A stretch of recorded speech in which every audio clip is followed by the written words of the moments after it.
한 번쯤은 이런 말을 들어보셨을 겁니다. 재산이 30억 넘어가면 싸우고 50억 넘어가면 경찰 부르고 100억 넘어가면 조용하다. 돈이 많을수록 싸움이 커진다는 말이었죠. 그런데 요즘은 그 말이 통하지 않습니다.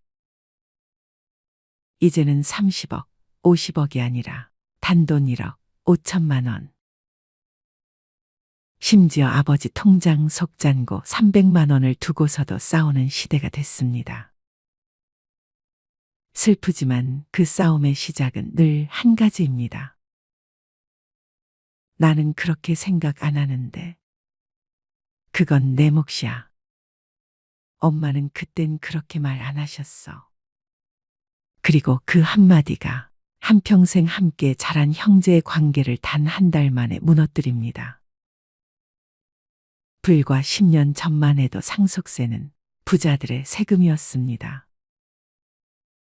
신문에서나 뉴스에서나 늘 남의 일이었죠. 2014년 통계만 봐도 상속세를 낸 사람은 5천 명도 채 되지 않았습니다. 그의 전체 상속세 규모는 1조 6천억 원 수준이었어요. 그런데 지금은 어떨까요? 매년 구조 10조 원씩 거칩니다. 신고 인원은 2만 명이 넘었어요. 단 10년 만에 4배가 뛴 겁니다. 이유는 간단합니다. 부동산 가격이 너무 올랐기 때문이죠. 예전에는 3억짜리 아파트가 지금은 15억이 되었습니다. 서울이나 수도권에서 집 한 채만 있어도 상속세 대상이 되는 시대가 된 거예요. 이제 상속은 재벌 이야기, 드라마 속 이야기 아닙니다. 평범한 우리 가정 이야기입니다. 부모님이 평생 모은 재산, 집 한 채, 예금 그리고 작은 땅 한 조각이 이제는 상속의 대상이 되고 그것이 형제의 관계를 흔듭니다. 많은 사람들이 이렇게 말합니다. 우리 형제는 안 싸워. 우리는 달라. 그런데 정말 그럴까요? 제가 실제로 상담하면서 들은 수많은 이야기 중엔 이런 패턴이 있습니다. 형제끼리 정말 우애가 깊었습니다. 명절마다 웃고 부모님 생신이면 함께 모이고 누가 봐도 좋은 가족이었죠. 하지만 부모님이 돌아가신 뒤 단 한 달 만에 서로 등을 돌립니다. 그 시작은 아주 작은 말에서 시작돼요. 형, 그 땅은 원래 내가 관리했잖아. 누나, 그 통장은 엄마가 나한테 주신 거야. 아니야, 그건 다 같이 쓴 돈이야. 누구도 처음엔 싸우려는 게 아니었습니다. 그저 내가 더 억울하다는 마음이 커진 겁니다. 특히 50대, 60대 상속인들이 싸움이 많아요. 이 나이는 은퇴와 퇴직 사이 소득이 줄어드는 시기입니다. 자녀는 아직 결혼 안 하고 집 한 채도 없습니다. 그런 상황에서 부모님 재산 이야기가 나오면 마음속 어딘가에서 이런 생각이 피어납니다. 그래도 내 몫은 있겠지. 나도 조금은 받아야 하지 않나. 그런데 그 순간 누군가 이미 증여를 받았다는 이야기가 들리면요. 그건 폭탄이 터지는 것과 같습니다. 뭐, 미리 줬다고?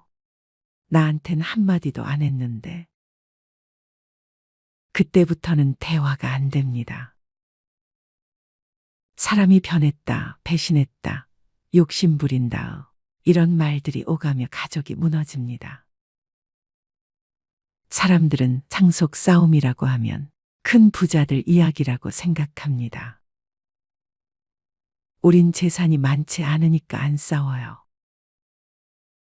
그런데 통계를 보면 완전히 반대입니다.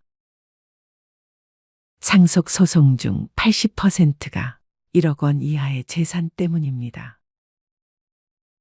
돈이 많아서 싸우는 게 아닙니다. 공평하지 않다고 느껴서 싸우는 겁니다. 그리고 그 감정은 크기와 상관없이 터집니다. 심지어 부모님 장례식장에서 싸움이 납니다. 누구는 제사상 음식값을 냈다고 하고 누구는 그 비용을 돌려받아야 한다고 합니다. 누구는 부모님 병원비를 자신이 냈다며 그만큼 더 받아야 한다고 주장합니다. 결국 돈이 아니라 나를 얼마나 존중했는가가 문제인 겁니다. 많은 부모님들이 이런 말씀을 하십니다. 큰아들한테는 이 땅 줘야지. 둘째는 성격이 착하니까 그거 줘야지. 딸은 시집 갔으니 그만 받으면 됐지. 그런데요, 그 말 한마디가 가족을 깨뜨립니다. 부모님은 사랑으로 하신 말씀이지만 듣는 자식 입장에서는 다르게 들립니다. 왜요? 왜 저 사람만요? 사랑의 말이 분노의 불씨가 됩니다. 그래서 부모님은 살아계실 때 명확히 이야기하셔야 합니다. 나는 이렇게 생각한다. 그리고 가족이 모두 있을 때 공개적으로 말하는 게 좋습니다.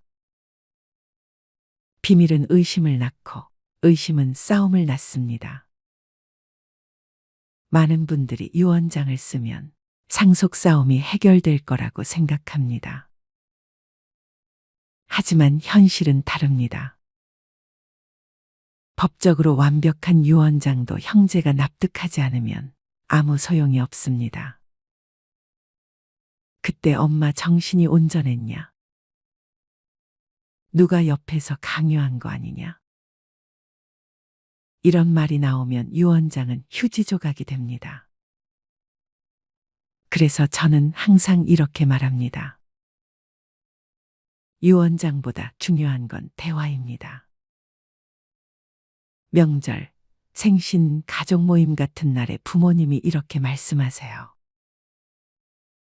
엄마, 아빠가 없을 때 너희가 싸우지 않으려면 지금 미리 이야기해보자. 이 말 한마디가 유언장 10장보다 강력합니다. 왜냐하면 감정이 담긴 합의는 법보다 오래갑니다. 부모님 재산이 10억 있다고 합시다. 형제 3명이니까 3억씩 나누자. 그런데 상속세가 3억 원 나왔어요. 그럼 누가 냅니까? 누군가는 이미 돈을 다 써버렸죠. 나는 그거로 집 보증금 냈어. 이미 카드값 갚았어. 그럼 나머지 형제가 대신 내야 합니다. 왜냐하면 상속세는 연대 납세 의무이기 때문이에요. 한 명이 안 내면 나머지가 다 내야 합니다. 안 내면 압류됩니다. 부동산은 바로 공매로 넘어갑니다. 그러니 상속은 세후 기준으로 나눠야 합니다. 세금 내고 남은 돈을 공평하게 나눈다. 이게 원칙입니다. 그리고 한 가지 더, 배우자에게 재산을 몰아주면 세금을 줄일 수 있습니다. 이걸 배우자 공제라고 합니다. 하지만 여기에도 함정이 있습니다. 엄마한테 다 드리면 됐지. 그렇게 생각했다가 엄마가 돌아가시면 다시 상속이 발생합니다. 그때 또 싸움이 납니다. 결국 세금보다 무서운 건 가족 간의 불신입니다. 가장 위험한 말은 이겁니다. 우리 가족은 괜찮아. 이 말이 나온 집은 반드시 싸웁니다. 왜냐하면 그 말 뒤에는 준비가 없기 때문입니다. 상속은 단순히 돈을 나누는 일이 아닙니다. 가족의 신뢰를 검증하는 순간입니다. 살아생전에 가족끼리 상의하고 누가 얼마를 왜 받는지 명확히 해두세요. 그게 서로를 위한 예의입니다. 그때 그 말 안 했더라면, 그때 그냥 정리했더라면, 이런 후회는 너무 늦습니다. 대부분의 경우 아버지가 먼저 돌아가십니다. 그럼 어머니 혼자 남으시죠. 그때 자녀들이 가장 먼저 해야 할 일은 위로입니다. 배우자를 잃은 슬픔은 상상 이상입니다. 의학적으로도 상심 증후군이라 부릅니다. 팔 하나가 잘린 듯한 고통이에요. 그래서 남편을 잃은 아내가 6개월 안에 세상을 떠나는 경우도 많습니다. 그 외로움을, 그 공허함을 돈으로는 채울 수 없습니다.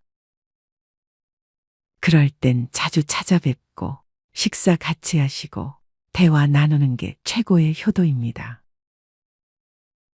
많은 자녀분들이 이렇게 말씀하시죠. 엄마, 혼자 계시면 위험하니까 우리 집으로 오세요. 그런데 부모님 입장에서는 다릅니다. 그 집에는 평생의 기억이 있고 친구가 있고 익숙한 세상이 있습니다. 그걸 떠나는 건 삶을 포기하는 것과 같습니다. 제가 실제로 본 사례가 있습니다. 용산에서 40년 넘게 사신 어머니가 계셨어요. 아버지가 돌아가신 뒤 자녀가 분당으로 모시겠다고 했죠. 그런데 어머니는 단호히 말씀하셨습니다.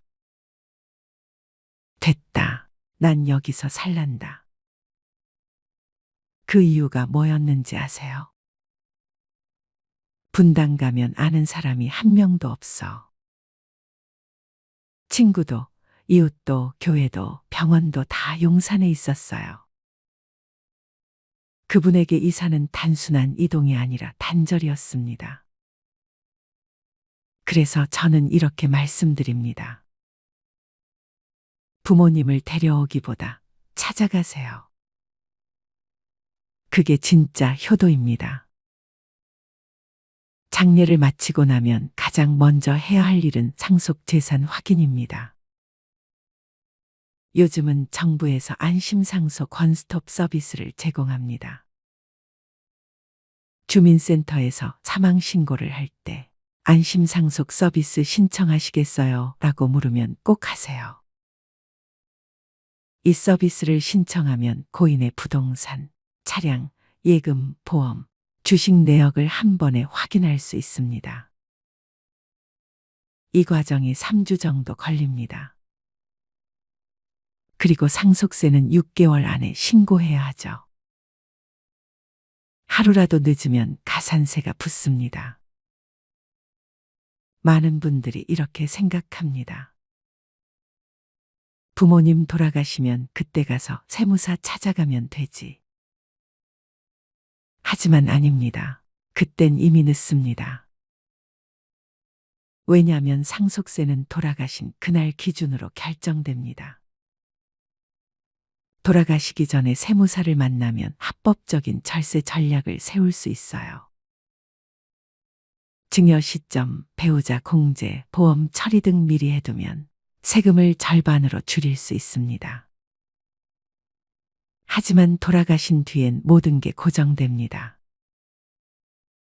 그래서 마지막 한 달, 한 주라도 남았다면 세무사에게 꼭 상담받으세요. 그게 자식으로서 할 수 있는 마지막 효도일지도 모릅니다. 상속은 돈의 문제가 아닙니다.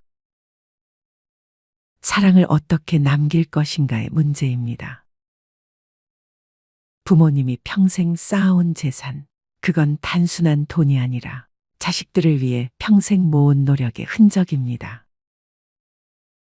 그걸 싸움으로 마무리하면 그 인생이 너무 허무하지 않겠습니까?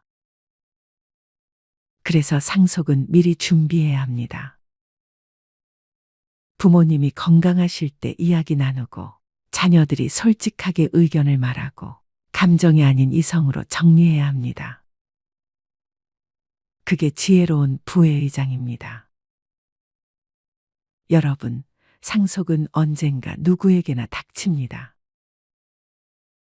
그 순간 준비된 가족은 대화로 마무리하고 준비되지 않은 가족은 싸움으로 끝납니다. 부모님의 평생 노력이 형제의 원망으로 끝나지 않도록 지금부터 준비하십시오. 유언장이 아니라 대화로, 세금보다 중요한 건 마음으로, 그리고 그 마음이 이어지는 방식으로. 그게 진짜 상속입니다. 재산은 사라져도 그때 남는 건 사랑과 관계뿐이니까요. 이 이야기가 누군가에게는 부모의 자리에서, 누군가에게는 자식의 자리에서 마음을 정리하는 계기가 되길 바랍니다.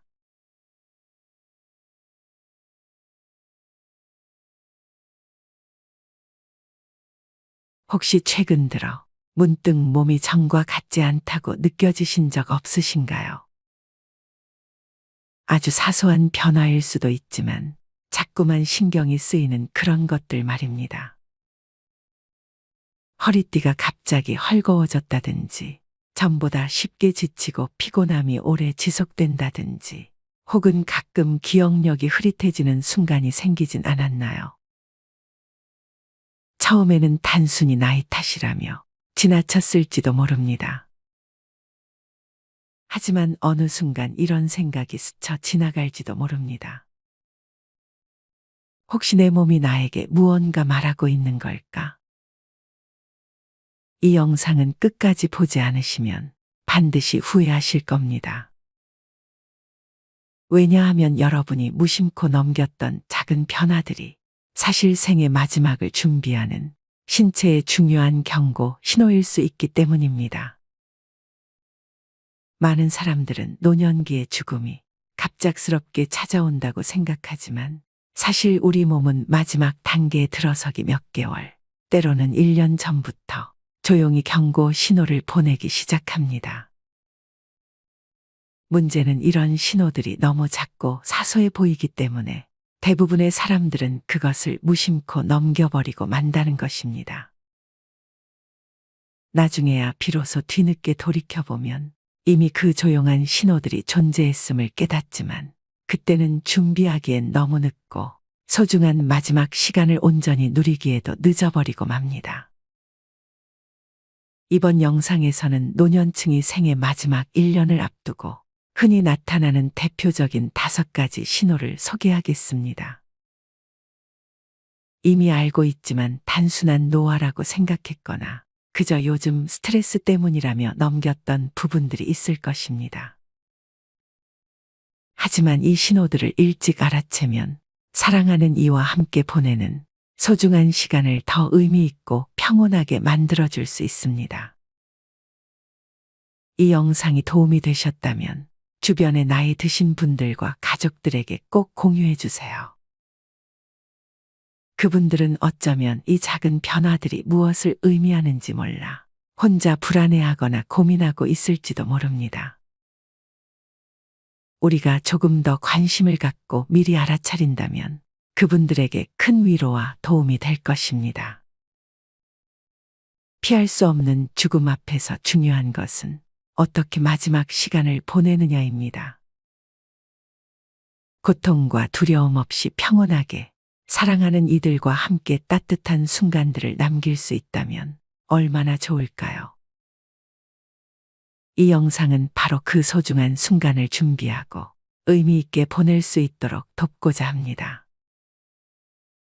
지금부터 이 중요한 5가지 신호를 하나씩 천천히 살펴보겠습니다. 그럼 첫 번째 신호부터 시작하겠습니다. 첫 번째 신호, 눈에 띄는 체중 감소. 최근 들어 별다른 이유 없이 옷이 헐렁해지거나 몸무게가 눈에 띄게 줄어들지는 않았나요? 노년층은 신체의 대사 능력이 떨어지고 소화 기능이 약해지며 식욕 또한 감소하기 쉽습니다. 처음에는 식사량이 조금 줄거나 입맛이 떨어지는 정도로 느껴질 수 있지만 지속되면 근육량이 감소하면서 점점 기운을 잃고 피로감이 쉽게 느껴지게 됩니다. 또한 면역력이 저하되어 감염에 더 자주 걸릴 수도 있습니다. 이럴 때는 조금씩 자주 먹을 수 있는 부드러운 음식, 영양가가 높은 음식을 드시고 필요하면 영양 보충제를 추가적으로 섭취하는 것이 좋습니다. 이런 신호가 나타난다면 반드시 의료진과 상담을 해보세요. 두 번째 신호, 극심한 피로와 지속적인 쇠약감. 최근 들어 충분히 휴식을 취해도 피곤함이 풀리지 않고 간단한 활동조차 버거워지는 현상을 겪고 있지는 않으신가요? 과거에는 가볍게 할 수 있었던 집안일이나 외출조차 무겁게 느껴지고 몸이 쉽게 지치는 것을 경험하실 수 있습니다. 이러한 극심한 피로와 쇠약감은 몸이 주요 장기들을 보호하기 위해 다른 활동에 사용하는 에너지를 제한하고 있다는 의미입니다. 이럴 때는 무리하지 말고 편안히 쉬는 것을 우선으로 하며 스트레스와 피로를 최소화하고 가족이나 주변의 도움을 적극적으로 받아들여야 합니다. 심리적으로도 외로움을 느낄 수 있기 때문에 자주 사람들과 소통하고 감정을 공유하여 정신적 안정감을 유지하는 것이 필요합니다. 세 번째 신호, 기억력 저하와 인지 능력 저하. 이 영상을 계속 시청하고 계시다면 댓글로 숫자 0을 달아주세요. 여러분의 관심과 참여가 이 콘텐츠를 만드는데 큰 힘이 됩니다. 익숙했던 장소에서 갑자기 길을 잃거나 익숙한 사람의 이름을 떠올리지 못하거나 같은 말을 반복하는 등 기억력이 저하되는 경험을 하신 적이 있으신가요? 이는 뇌가 충분한 산소와 영양을 공급받지 못하면서 나타나는 현상일 수 있습니다. 특히 나이가 들면서 혈액순환이 느려지고 뇌의 인지 기능이 떨어지면 자주 혼란스러움을 느끼고 일상적인 상황에서도 어려움을 겪게 될 수 있습니다. 이런 상황에서는 가족들과의 정기적인 교류와 가벼운 두뇌 활동을 지속적으로 하며 의료진과 상담하여 전문적인 관리를 받는 것이 매우 중요합니다. 편안하고 익숙한 환경에서 생활하는 것도 기억력 유지와 정서적 안정에 도움이 됩니다. 네 번째 신호, 빈번한 감염과 더딘 회복. 최근 들어 감기나 폐렴, 요로 감염 같은 질환에 자주 걸리거나 한 번 걸리면 예전보다 회복하는데 더 오랜 시간이 걸리지 않으신가요? 면역력이 떨어지면 질병을 이겨내는 힘이 약해지고 회복 속도도 느려지게 됩니다. 특히 노년층은 작은 감염도 더 심각한 질병으로 발전할 가능성이 크기 때문에 평소 개인 위생을 더욱 철저히 하고 예방접종과 함께 균형 잡힌 식사를 통해 면역력을 최대한 유지하는 것이 중요합니다. 감염 증상이 나타나면 즉시 병원을 방문해 적극적으로 치료를 받고 충분한 휴식과 영양 공급으로 빠르게 회복할 수 있도록 노력해야 합니다. 다섯 번째 신호, 호흡 및 혈액 순환의 변화. 숨을 쉬는 것이 예전보다 어려워지거나 얕고 불규칙한 호흡을 경험한 적이 있으신가요? 손과 발이 차가워지고 피부가 창백하거나 푸르스름해지는 현상을 느끼실 수 있습니다. 이러한 변화는 신체가 중요한 장기 기능을 유지하기 위해 팔다리로 가는 혈류를 제한하고 있다는 의미입니다.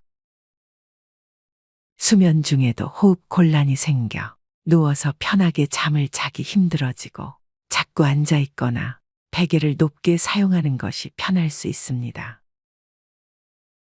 실내 공기를 쾌적하게 유지하고 가습기를 사용해 습도를 조절하는 것이 호흡 곤란을 완화하는 데 도움이 될 수 있으며 이런 증상이 심해진다면 의료진과 상담하여 필요한 의료적 도움을 받는 것이 좋습니다. 지금까지 알아본 5가지 신호는 우리가 미리 인지하고 준비할 수 있는 소중한 정보입니다. 이 신호들을 빨리 알아차리고 적절히 대처하면 남은 소중한 시간을 더욱 편안하고 의미 있게 보낼 수 있습니다. 앞으로 이 5가지 신호들을 하나씩 더욱 자세히 다뤄가면서 여러분이 사랑하는 가족과 함께 소중한 순간을 만들어가는 방법에 대해서도 함께 생각해 보겠습니다. 마지막으로 좋은 글 하나 소개해 드리겠습니다. 이 글을 들으면서 여러분들이 살아온 인생을 한번 돌아보시길 바랍니다. 살면서 중요한 말은 여기, 지금이다. 나는 의대 교수였다. 79세의 노인이다. 정신과 전문의로 50년간 15만 명의 환자를 돌보고 학생들을 가르쳐 왔다. 퇴직 후 왼쪽 눈의 시력을 완전히 잃었다. 당뇨병, 고혈압, 통풍, 허리디스크, 관상동맥 협착, 담석 등 7가지 중병과 고달픈 스트레스를 벗삼아 어쩔 수 없이 살아가고 있다. 한쪽 눈으로도 아침이면 해를 볼 수 있고 밤이 되면 별을 볼 수 있다. 잠이 들면 다음날 아침에 햇살을 느낄 수 있고 기쁨과 슬픔과 사랑을 품을 수 있다. 남의 아픔을 아파해 줄 수 있는 가슴을 가지고 있다. 세상을 원망할 시간이 없다. 지팡이 짚고 가끔 집 밖으로 산책을 했다. 한쪽 눈이지만 보이는 것만 보아도 아름다운 것이 많았다. 지금은 다리에 힘이 없어 산책이 어렵지만 계절이 바뀔 때마다 보이는 앞산 숲풀 색깔이 아름답다. 감사하다. 인생이란 바로 여기와 지금이다. 행복을 느낄 시간과 공간과 사람은 바로 지금이다. 지금 여기에서 함께하는 사람들과 어울려 한 번이라도 웃으며 이야기를 나눌 수 있는 내가 바로 즐거움이다. 살아보니까 그렇다. 내 속에서 행복을 만드는 물질은 엔돌핀이다. 엔돌핀은 과거의 행복한 추억 때문에 생기는 게 아니다. 지금 내가 즐거워야 엔돌핀이 형성된다. 사람이 어떻게 늘 행복하기만 하느냐고 묻는 이들도 있다. 그런 이분법적인 생각에서 벗어나야 한다.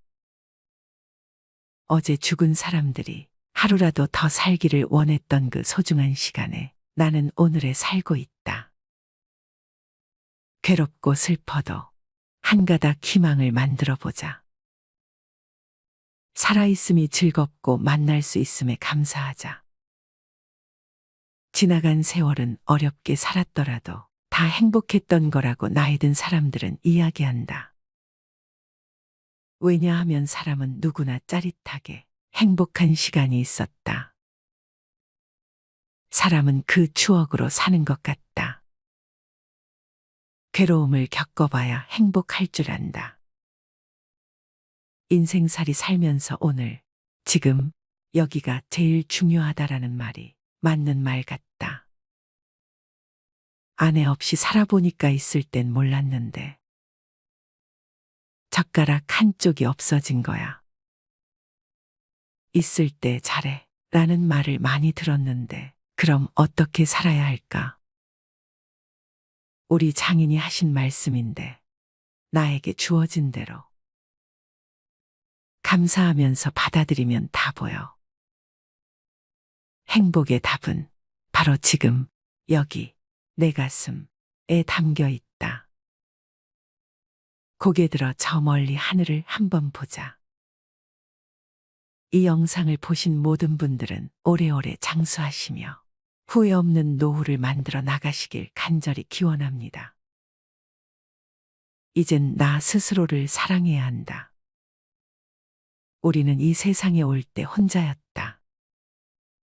갈 때도 동반자가 있을 리가 없다. 사람으로 사는 것은 필경 외로운 일일 것이다. 고독을 즐기다가 새로운 인생을 만난 사람도 있고 오랜 동행의 종지부를 찍은 사람도 있다. 내 삶의 가치는 결코 타인에 의해, 타인이 만들어 놓은 상황에 의해 매겨지는 것이 아니다. 내가 나를 어떻게 바라보느냐, 내가 내 삶을 어떻게 살아가느냐에 따라 달라질 것이다. 우리는 다른 이들과 함께 있을 때 맡겨진 대역을 충실하게 연기한다. 늘 정해진 각본대로 따라하는 훈련이 자신의 진정한 모습을 잃어버리게 만든다. 당연히 스스로를 솔직하게 대면하지 못하는 사람이 생기기도 하고, 자기 자신을 평가하고 투자하는 데 철저히 인색했다. 혼자인 사람은 가장 자유로운 사람이다.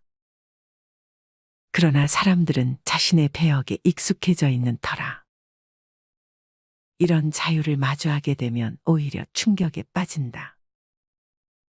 그래서 상당수의 사람들이 혼자라는 사실을 참을 수 없어 한다. 혼자는 곧 외로우며 공허하고 단정 짓고 착각 속에 빠진다. 하지만 사람은 모두 자신의 길을 당당히 걸어가야 한다. 이젠 자식도 배우자도 일상의 삶에서 잠시 내려놓고 그들만큼이나 사랑한 열정을 오래 잊고 지냈던 나 자신과의 사랑을 위해 사용해 보기로 하자. 이젠 나 스스로를 사랑해야 한다. 내가 나를 사랑해주지 않으면 누가 날 나만큼 사랑해줄까? 최근에 혼자만의 시간을 누려본 기억이 있는가? 혼자서 여행을 가본 적이 있는가? 스스로 고독한 여행자가 되어보자. 한밤중 덜컹거리며 달리는 기차에 앉아 창밖으로 스쳐 지나가는 불빛을 바라보자. 고독은 생각을 풍성하게 키우고 그 차원을 높여준다. 많은 생각이 부담스러운가? 생각이 많은 것은 좋은 일이다. 그것을 조용히 음미할 때 우리의 영혼은 성장한다. 열심히 가정을 지키면서 살아온 나 자신을 마음껏 칭찬하자. 열심히 일하면서 지나온 내 삶을 한껏 사랑하자. 정성껏 마음 주고 걸음 좋은 내 이웃들을 중심으로 사랑하며 칭찬하자. 이젠 이만하면 쉴 자격 충분하니 더 이상 달려가지 못하더라도 달래고 추스릴 시간을 주자. 수고했다. 애썼다. 육신이 너덜너덜해질 만큼 약해진 나 자신에게 위로와 칭찬과 용기를 보내주자. 욕심부리고 때를 쓰고 푼 나 자신조차 따스하게 보듬으며 이해해주자. 잠시 거울 속에 내 얼굴을 정면으로 쳐다보자. 노화를 느낀 언젠가부터 자세히 보기 싫어진 내 얼굴이지만 오늘은 거울 속에 내 얼굴을 정면으로 뚫어져라 바라보자. 10년 전, 20년 전, 30년 전 사진의 내 얼굴을 생각하며 구석구석 찬찬히 현재의 내 모습을 바라보자. 저렇게 늙어가는구나. 나는 우울하고 안쓰러운 마음이 들 것이다. 그 얼굴에는 굴곡의 세월과 기쁨, 서러움의 시간이 묻어 있고 사랑과 이별과 망각의 시간들이 묻어 있다. 내 얼굴이지만 수많은 세월 동안 진지한 대화 한 번 없이 남의 물건처럼 방치해둔 내 모습이다. 언제 이렇게 수많은 주름살이 얼굴을 도배했을까? 언제 이렇게 떨어진 꽃잎의 색깔처럼 피부는 갈색 침전이 되었을까? 한때는 거울 속에 저 얼굴에도 신혼의 싱그러움이 있었다. 애들 초등학교 입학식 때 희망에 찬 젊은 부모의 기계가 있었을 것이다. 경제적 궁핍함에 힘든 세월 속에서도 꿋꿋이 웃음을 잃지 않던 얼굴이었고, 애들의 교육 문제로 일희일비하던 극성스런 부모의 얼굴이었다. 갑자기 먼 길 떠나는 부모님과의 영원한 이별을 회한의 눈물로 보내드린 얼굴이었고, 지금은 당시 부모님의 얼굴로 쓸쓸히 거울 속에 있다. 낯설게 변해버린 굳은 무표정의 얼굴에게 이젠 진정으로 좋은 표정을 선물해주자. 지난 세월 근심과 걱정 속에서 찌들어간 내 얼굴에게 앞으로는 웃음과 희망을 전해주고 더 이상 주름살은 남겨주지 않도록 노력하자. 열심히 살아온 내 얼굴에게 그동안 너무 고마웠다고 말해주자. 수십 년을 동고동락해준 내 얼굴에게, 지구상에 오직 하나뿐인 내 얼굴에게 남은 시간은 우리들만을 위해 바치겠노라고 약속하자. 생각은 말이 되고 말은 행동이 되며, 행동은 습관이 되고 습관은 삶의 변화를 준다. 어떤 생각을 하느냐에 따라 인생이 달라진다. 내가 나를 사랑하지 않으면 남들 또한 나를 사랑해주지 않을 것이다. 첫 번째, 내가 제일 좋아했던 취미 생활을 시작하자. 두 번째, 내가 진짜 가보고 싶은 여행지로 훌쩍 떠나자. 세 번째, 신발은 지금까지 신었던 가격보다 좀 비싼 걸로 투자하자. 네 번째, 마음을 터놓을 수 있는 친구에게 당장 전화해보자. 다섯 번째, 아직 용서해주지 않았던 사람이 있다면 가슴을 열고 용서해주자. 그러면 내가 편해진다. 여섯 번째, 거리가 멀더라도 맛집으로 이름난 식당을 찾아 나 자신에게 음식 선물을 해주자. 일곱 번째, 매일 아침 눈을 뜨는 순간 나는 사랑받기 위해 태어난 사람이고 지금 이 순간이 가장 행복한 사람이라고 외치자. 이 글을 읽은 모든 사람이 과거에 어떻게 살았던, 지금 당장부터 행복했으면 한다. 거울 속의 낯선 나를 이젠 진정 사랑하는 대상으로 친하게 지내며 먼 훗날 영원한 안식 여행을 떠날 때 너와 나 우리는 행복한 삶을 살았다고 말할 수 있었으면 얼마나 좋을까. 내가 먼저 내 얼굴을 사랑해라고 말하고 바로 행동을 했으면 합니다. 나를 없인 여기지 말고 위대하고 또 위대한, 소중하고 귀한 사람이 당신임을 잊지 말고 살았으면 합니다. 나는 지구상 하나뿐인 내 얼굴을 사랑합니다. 왜냐하면 한평생 희노애락을 같이 경험하며 살아온 얼굴이니까요. 이제는 늦기 전에 인생을 즐겨라. 아주 오래 살 것처럼 행동하면 어리석다. 걷지도 못할 때까지 기다리다가 인생을 후회하지 말고 몸이 허락하는 한 가보고 싶은 곳 여행하라. 혹시 병 들더라도 겁먹거나 걱정하지 마라. 태어나서 늙고 병들고 죽는 것은 누구에게나 오는 것 아닌가. 몸은 의사에게 맡기고 목숨은 하늘에 맡기고 마음은 스스로 책임져야 한다. 자식들이나 손자에 관한 일은 눈으로 보고 귀로 듣기만 하고 입은 꼭 다무셔라. 자신이 자신을 최고로 여기고 자신을 대접하며 살다가 생로병사에 순응하며 살자. 머물듯 가는 것이 세월인 것을. 끝까지 시청해 주셔서 감사합니다. 오늘 이 이야기가 여러분과 자녀의 관계를 개선하는 데 도움이 되길 바랍니다. 영상이 마음에 드셨다면 구독과 좋아요를 눌러주세요.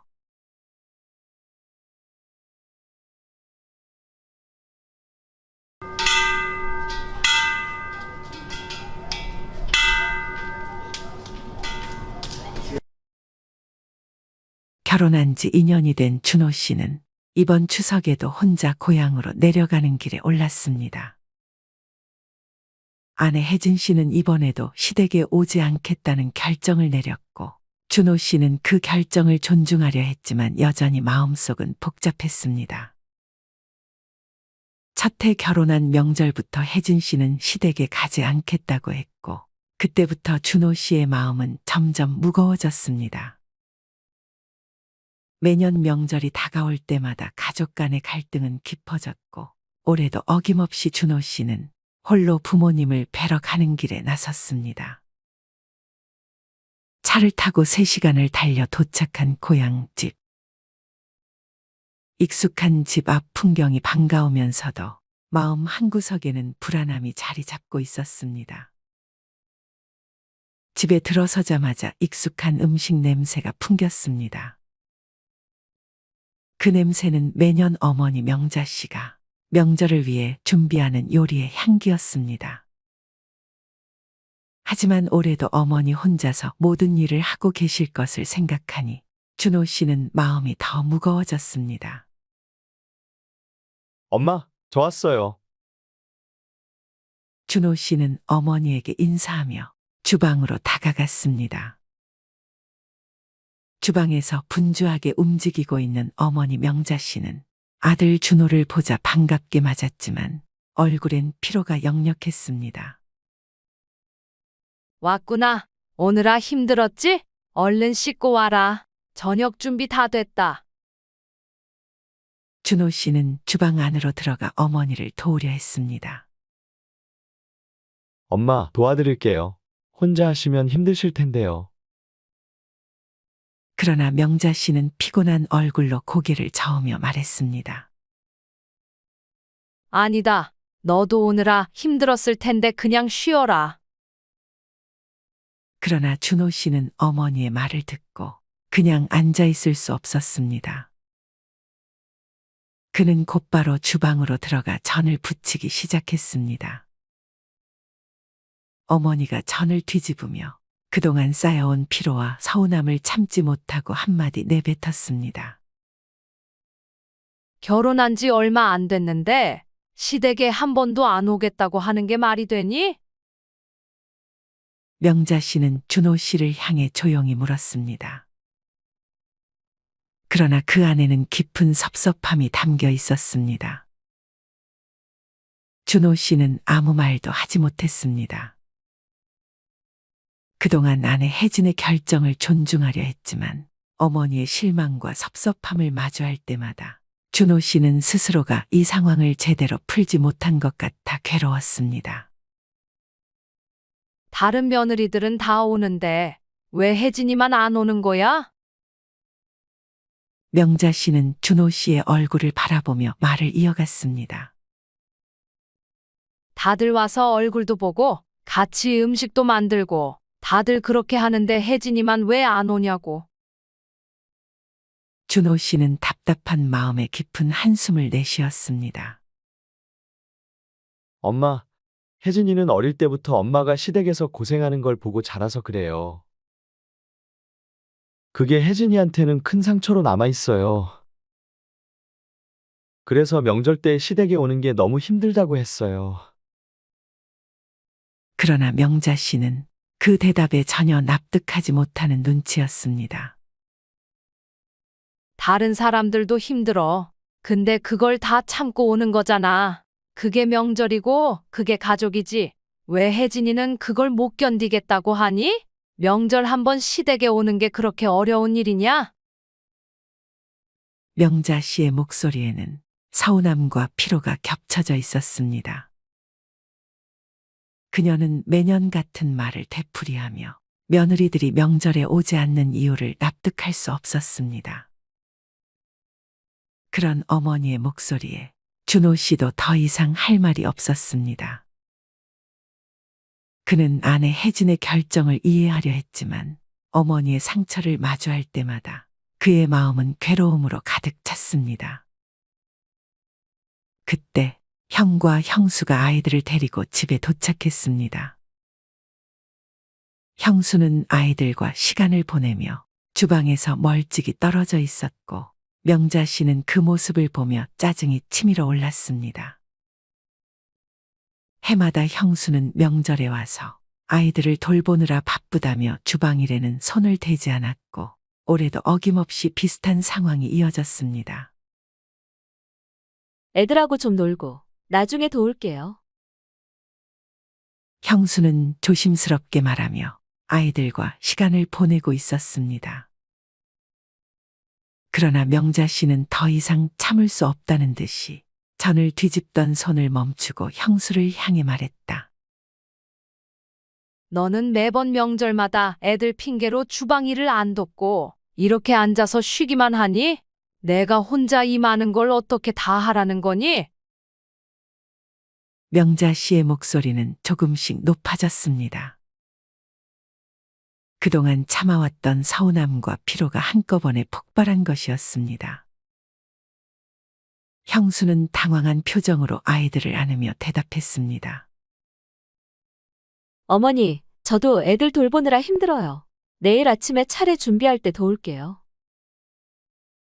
하지만 명자 씨는 그 말을 듣고 더 이상 참지 못하고 소리쳤습니다. 내일도 온다고. 오늘 이만큼 일을 하는데 내일이면 뭐가 달라지겠니? 매년 너희들은 와서 쉬고 먹고 가지만 나는 이렇게 혼자 고생하는 게 당연한 거야. 나도 이제 더는 못하겠어. 차라리 오지 마라. 순식간에 거실은 싸늘해졌습니다. 형수는 더 이상 참지 못하고 눈물을 보이며 방으로 들어가 버렸고 형은 당황한 표정으로 그녀를 쫓아갔습니다. 준호 씨는 남은 전을 뒤집으면서도 어머니의 마음을 이해할 수 있었습니다. 어머니가 겪고 있는 육체적, 정신적 피로는 준호 씨조차 견디기 힘들 정도였습니다. 엄마, 너무 힘드셨죠? 이제는 이러지 말고. 준호 씨는 어머니에게 조심스럽게 말을 꺼냈지만 명자 씨는 더 이상 그의 말을 듣고 싶지 않은 듯 고개를 저었습니다. 준호야, 이제 다 그만하자. 나도 더는 이렇게 못하겠다. 차라리 너희들 다 오지 마라. 그러면 나도 마음 편하고 너희도 나 신경 안 쓰고 지낼 수 있잖니? 그게 더 나을 것 같아. 어머니의 말에 준호 씨는 마음이 먹먹해졌습니다. 그동안 어머니가 겪어왔던 고통이 얼마나 컸는지, 그리고 이제는 더 이상 그 모든 것을 감당할 수 없다는 결정을 내린 것 같았습니다.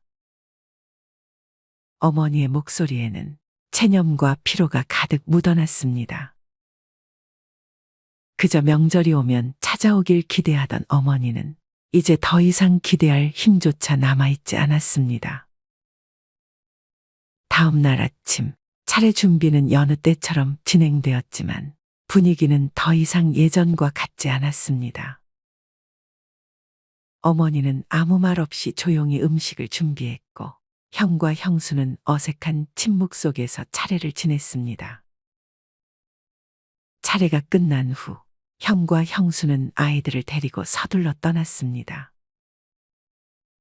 그들의 발걸음은 무겁고 말은 거의 없었습니다. 준호 씨는 남겨진 집안의 무거운 공기를 마주하며 홀로 어머니와 남았습니다. 어머니는 설거지를 하며 묵묵히 일을 하고 있었고 준호 씨는 그 모습을 지켜보며 차마 아무 말도 할 수 없었습니다.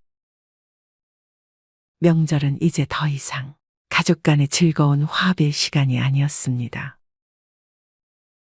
그저 서로의 상처를 확인하는 날로 변해버린 듯했습니다. 그날 저녁, 준호 씨는 어머니와 함께 조용히 저녁 식사를 했습니다. 음식은 여전히 맛있었지만 그 안에 담긴 어머니의 지친 손길과 마음을 느낄 수 있었습니다. 준호 씨는 더 이상 어머니가 힘든 명절을 보내지 않도록 무언가 해야 한다는 결심을 했지만 그것이 무엇인지조차 막막하게 느껴졌습니다. 어머니는 더 이상 자식들에게 기대하지 않겠다고 다짐한 듯했습니다. 자식들이 오지 않아도 명절을 혼자 보내도 그녀는 이제 더 이상 서운하지 않기로 한 것입니다. 그녀의 얼굴에는 피곤한 고요함만이 남아 있었습니다. 이번 사연, 여러분은 어떻게 들으셨나요? 명절은 늘 따뜻한 가족의 풍경과 함께 떠오르는 단어이지만 오늘 이야기처럼 그리 따뜻하지 않은 현실을 마주하는 경우도 적지 않습니다. 추석을 앞두고 자식들이 오지 않는 것을 받아들이기로 한 어머니의 결심. 그리고 그런 어머니를 보며 마음 아파하는 자식들의 이야기는 많은 이들에게 공감과 씁쓸함을 동시에 안겨줍니다. 요즘 명절의 풍경은 과거와는 많이 달라졌습니다. 전통적인 가족 모임에서 벗어나 명절을 각자 보내거나 가족 간의 부담을 최소화하려는 가정이 많아지고 있습니다. 한편으로는 경제적인 부담, 장거리 이동의 피로, 그리고 가족 간의 갈등 등을 이유로 고향을 찾지 않겠다는 사람들이 늘어나고 있는 추세입니다. 실제로 2024년 한 통신사의 설문조사에 따르면 응답자의 절반 이상이 올해 추석에는 고향을 방문하지 않겠다고 응답했습니다. 이유는 여러 가지였습니다. 길게 쉴 수 있어서, 경제적 부담이 커서, 명절 노동이 걱정되어서 등이 그 이유로 꼽혔습니다. 특히 젊은 세대에서는 명절에 대한 기대감이 점점 줄어들고 있습니다. 가족 간의 잔소리, 결혼과 취업 문제에 대한 스트레스 등으로 인해 명절이 즐거운 시간이기보다는 부담스럽고 피하고 싶은 시간으로 여겨지는 경향이 커지고 있습니다. 반면 부모 세대는 자식들과 손주들이 함께 모이는 전통적인 명절 풍경을 기대하는 경우가 많습니다. 이런 세대 간의 인식 차이와 기대 차이가 명절을 앞둔 갈등의 주요 원인 중 하나로 작용하고 있는 것이죠. 또한 명절 노동의 문제는 여전히 많은 가정에서 중요한 이슈로 자리 잡고 있습니다. 특히 여성들에게 있어 명절은 몸과 마음 모두가 지치는 시간이 될 수 있습니다. 많은 이들이 명절이 다가올 때마다 음식을 준비하고 손님을 맞이하고 치우는 일까지 도맡으며 정신없이 시간을 보냅니다. 그러나 이 같은 과도한 노동을 견디는 것이 전통이라는 이유만으로 당연하게 받아들여져서는 안 됩니다. 이러한 문제의식이 점점 커지면서 이제는 명절의 형태와 의미가 변화하는 시점에 와 있는 것이 아닐까요? 사실 명절은 누군가에게는 기다려지는 시간이지만 또 다른 누군가에게는 부담스러운 시간일 수 있습니다. 혼자 있는 시간이 외로울 것 같지만 그 시간은 자신을 돌아보고 온전히 쉬는 귀중한 기회가 될 수도 있습니다. 혼자서 추석을 보내게 된 사람들에게 혹은 가족과의 갈등 속에서 추석을 맞이하는 사람들에게 전하고 싶은 메시지가 있습니다. 명절이 반드시 가족이 함께라는 공식에만 갇힐 필요는 없다는 것입니다. 세상이 변하면서 명절의 모습도 자연스럽게 바뀌고 있습니다. 요즘에는 고향을 찾는 대신 도시에서 쉬거나 해외로 여행을 떠나는 사람들이 많아졌습니다. 특히 명절 스트레스와 경제적인 부담을 피하고자 하는 경향이 두드러지며 이를 반영하듯 명절 대체 문화가 확산되고 있습니다. 여행이나 자기 개발, 새로운 취미를 통해 명절을 더 의미 있게 보내는 사람들이 많아지고 있는 것입니다.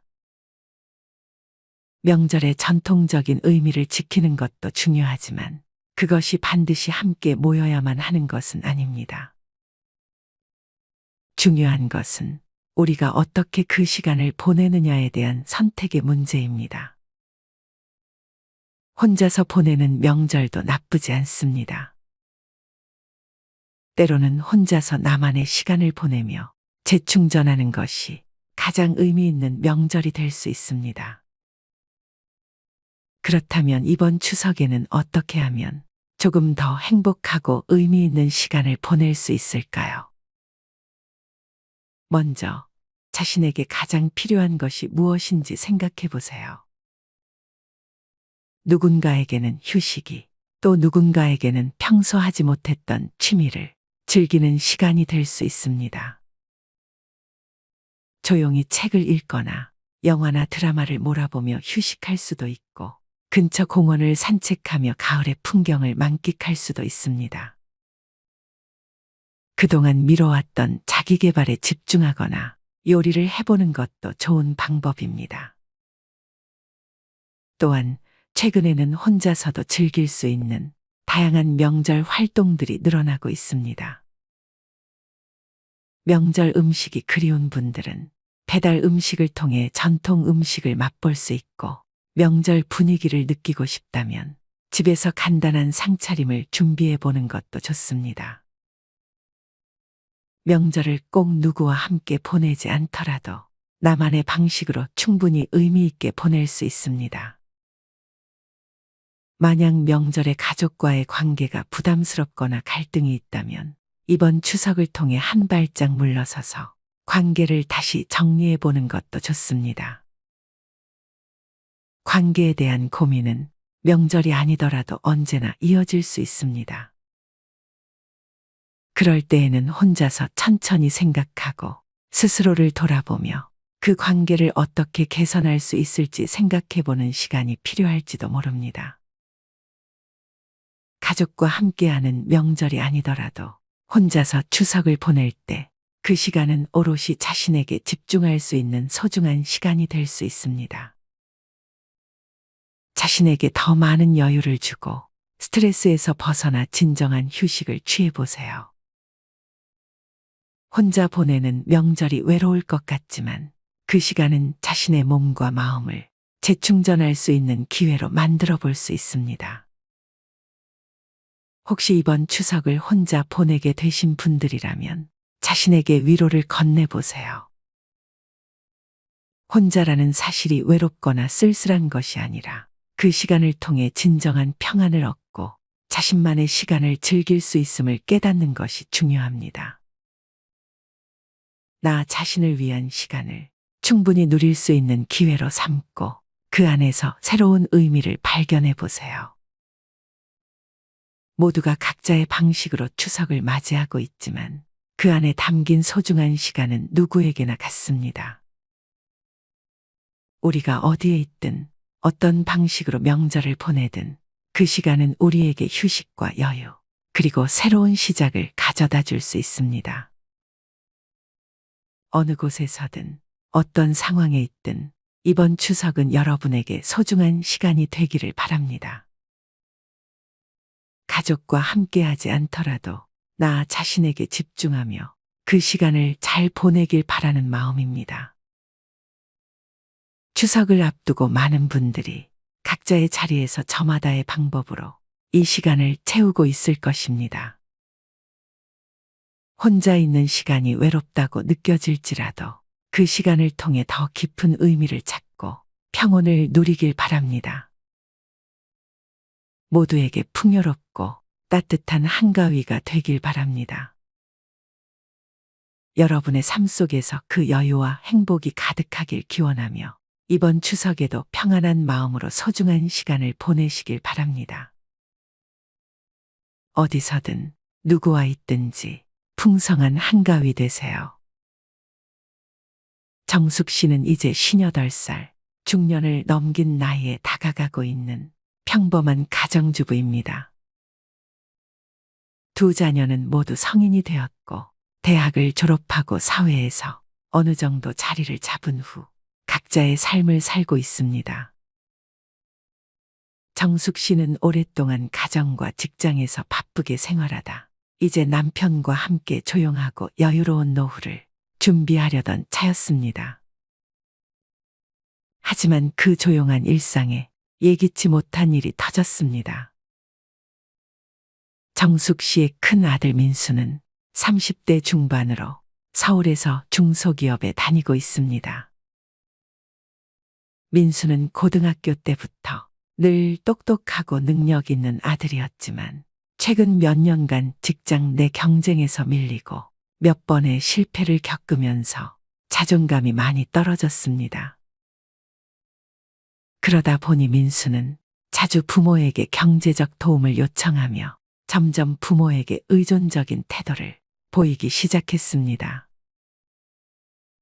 정숙 씨는 처음엔 아들의 어려움을 이해하며 도와주었지만 어느 날부터 민수의 말 속에 이건 부모가 당연히 도와줘야 하는 일이다라는 느낌이 강하게 들었습니다. 정숙 씨는 이것이 좋은 방향으로 흐르지 않을 수 있다는 불안감을 느끼기 시작했습니다. 민수는 이번만 도와줘, 꼭 갚을게라고 했지만 그 말이 반복될수록 정숙 씨의 마음은 점점 더 무거워졌습니다. 민수는 이제 부모의 도움을 당연하게 여기며 부모에게 요구하는 금액도 점점 커지고 있었습니다. 그리고 또 다른 문제는 둘째 딸 유미였습니다. 유미는 결혼 후 남편과 함께 독립적인 생활을 하고 있었지만 여전히 부모님에게 가끔씩 어려운 이야기를 털어놓곤 했습니다. 유미는 자신이 결혼 생활에서 겪고 있는 갈등을 부모에게 종종 얘기했고 그때마다 정숙 씨는 어떻게 반응해야 할지 몰라 혼란스러워졌습니다.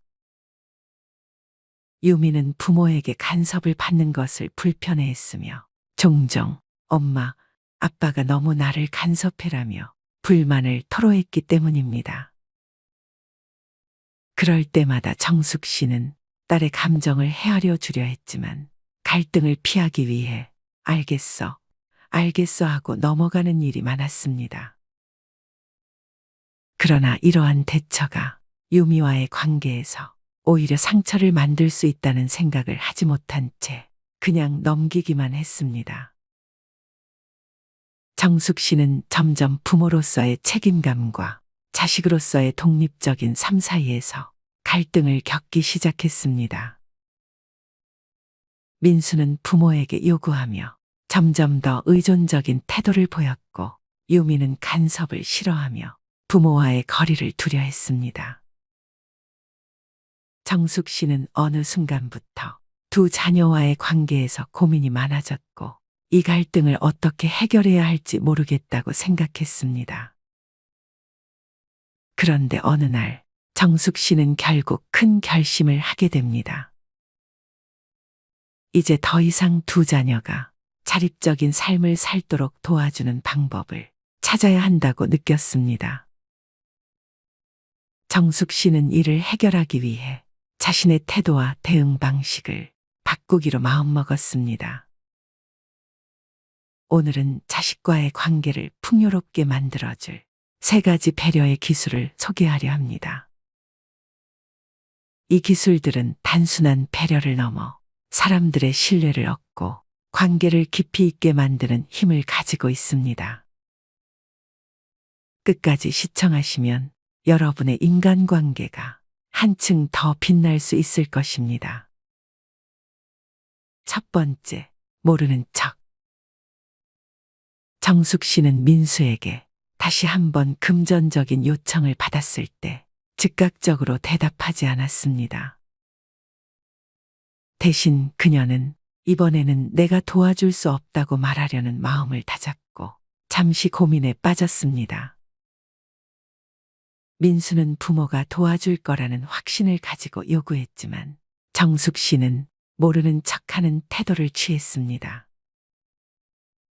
민수에게 한마디를 던졌습니다.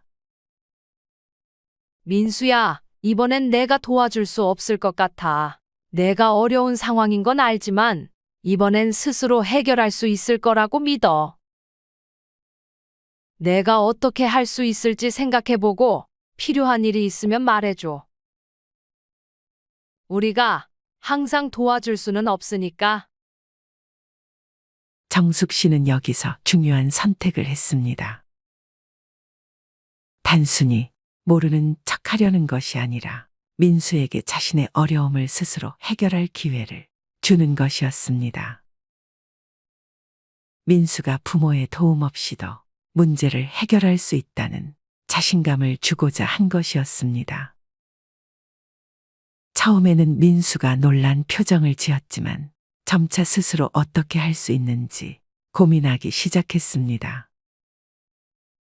그리고 며칠 후 민수는 자신이 직장에서 어떤 잘못된 태도를 보였고 그로 인해 문제가 발생했다는 것을 깨달았습니다.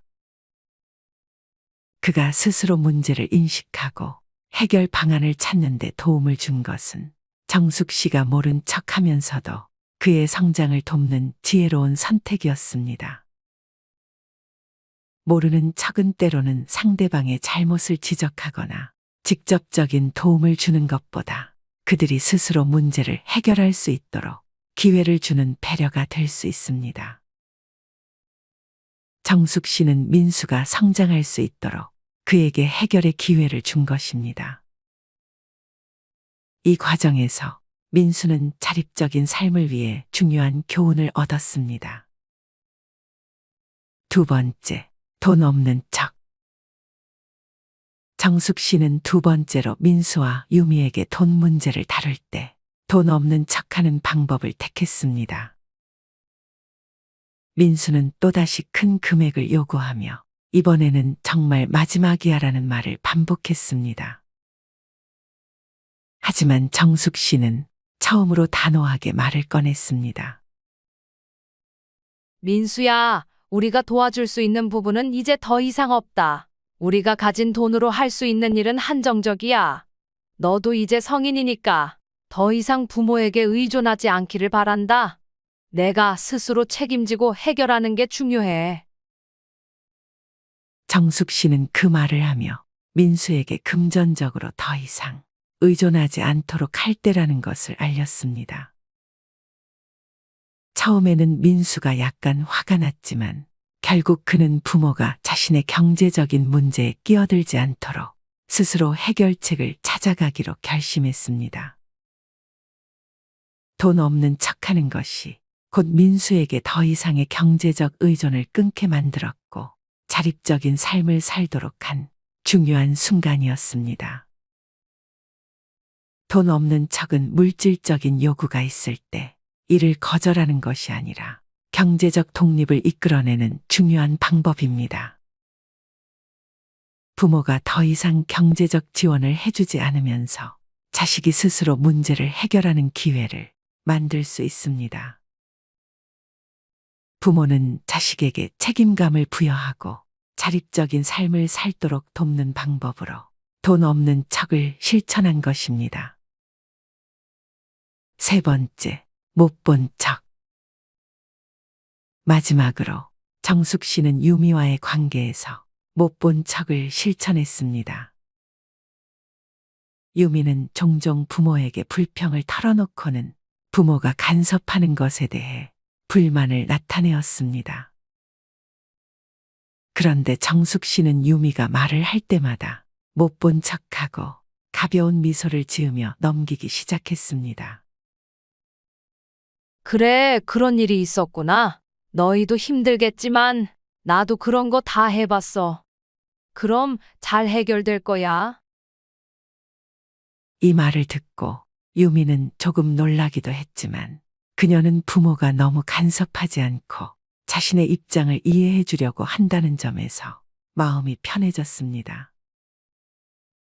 갈등이 발생할 때마다 정숙 씨는 유미의 감정을 인정하고 그저 경청하면서도 갈등을 피하려 했습니다. 부모가 지나치게 개입하면 오히려 갈등이 커질 수 있다는 사실을 깨닫고 못 본 척하는 방법으로 유미와의 관계를 개선할 수 있었습니다. 못 본 척, 때로는 상대방의 감정이나 상황을 이해하고 불필요한 논쟁을 피하며 상대방의 기분을 존중하는 방법입니다. 정숙 씨는 유미가 자신을 이해해주고 갈등을 풀어갈 수 있는 여유를 가질 수 있도록 돕기 위해 이 방법을 사용했습니다. 정숙 씨는 모르는 척, 돈 없는 척, 못 본 척을 통해 가족 간의 갈등을 풀어갔습니다. 이를 통해 그녀는 가족을 향한 깊은 사랑과 배려를 표현할 수 있었고 자녀들이 더 성숙한 자세로 자신들의 문제를 해결하게 만들었습니다. 갈등을 피하고 서로에 대한 이해와 존중을 바탕으로 관계를 발전시킨 정숙 씨의 지혜는 어른이 되어서도 서로를 배려하고 존중하는 방법을 배워가는 과정을 보여줍니다.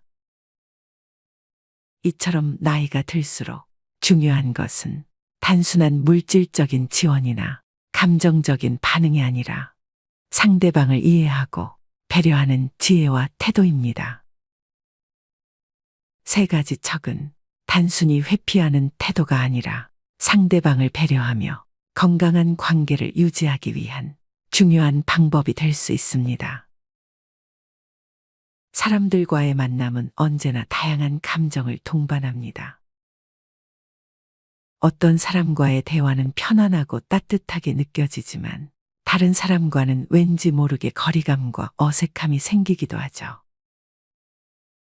인간관계는 겉보기엔 간단해 보여도 사실 많은 감정과 노력이 뒤따르는 복잡한 과정입니다. 말 한마디, 행동 하나가 관계를 부드럽게 만들 수도 긴장감을 불러일으킬 수도 있습니다. 그렇다면 왜 우리는 어떤 사람에게는 마음을 활짝 열고 또 어떤 사람에게는 닫게 될까요? 그 답은 우리가 얼마나 서로를 이해하고 배려하는지에 달려 있습니다.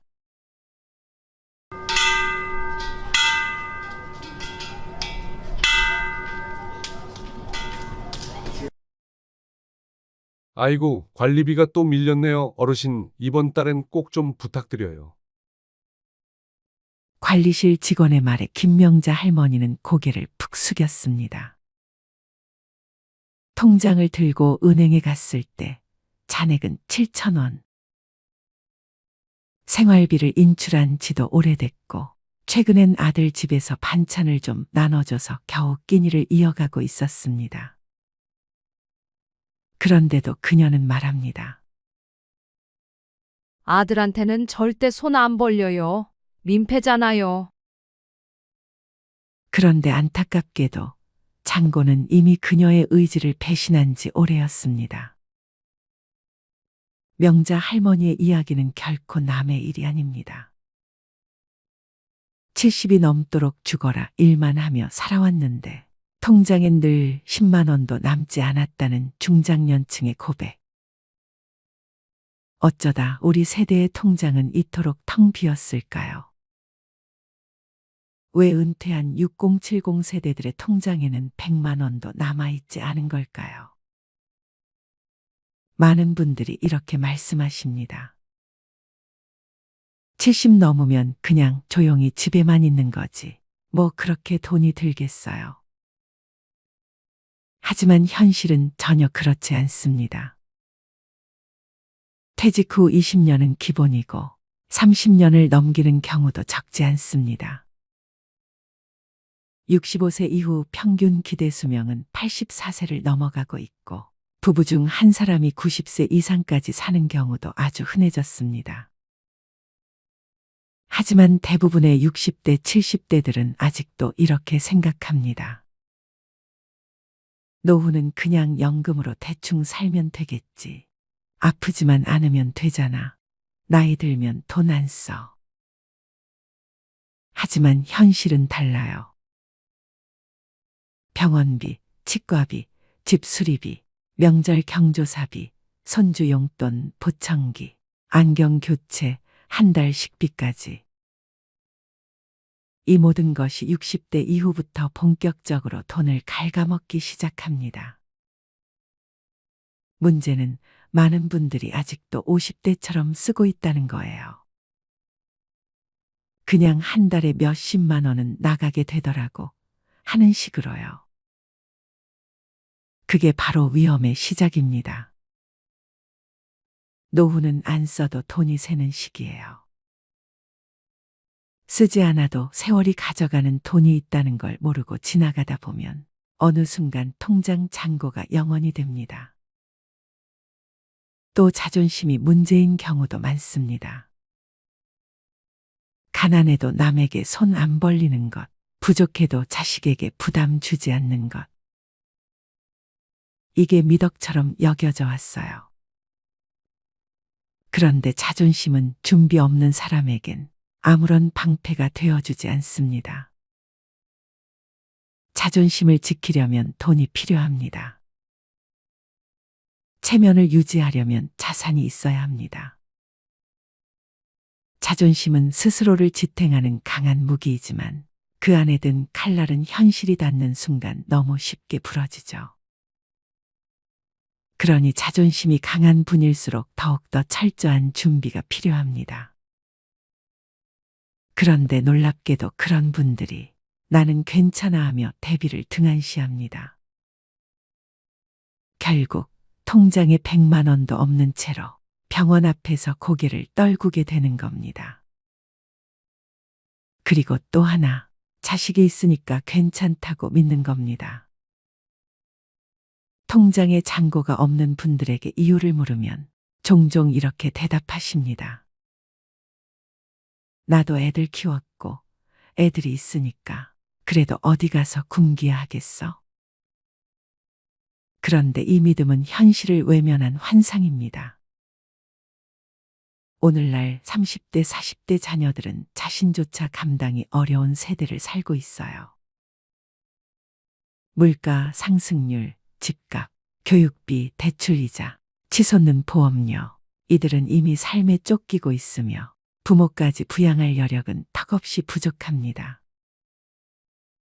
그럼에도 불구하고 여전히 많은 부모님들이 자식이 있으니까란 생각으로 저축을 미루고 부동산만 믿고 의료비 대비를 하지 않아요. 그리고 어느 날 자식의 차가운 한마디를 듣게 되죠. 엄마, 아빠, 저희도 솔직히 너무 힘들어요. 이때 깨닫게 됩니다. 아, 자식은 노후 대책이 아니었구나. 또, 돈이 없어서 못 모았어요. 라는 말을 참 많이 듣습니다. 물론 맞는 말이죠. 벌이가 적어서 저축 못했다는 분들 많습니다. 돈이 남아야 모으지요. 그런데 현실은 이렇습니다. 돈이 남아서 저축하는 게 아니라 저축을 하니까 남는 겁니다. 하루 1,000원, 한 달 3만 원. 이 금액을 무시해온 분들이 대부분이에요. 그깟 돈이 무슨 의미가 있겠어 하고 넘기다가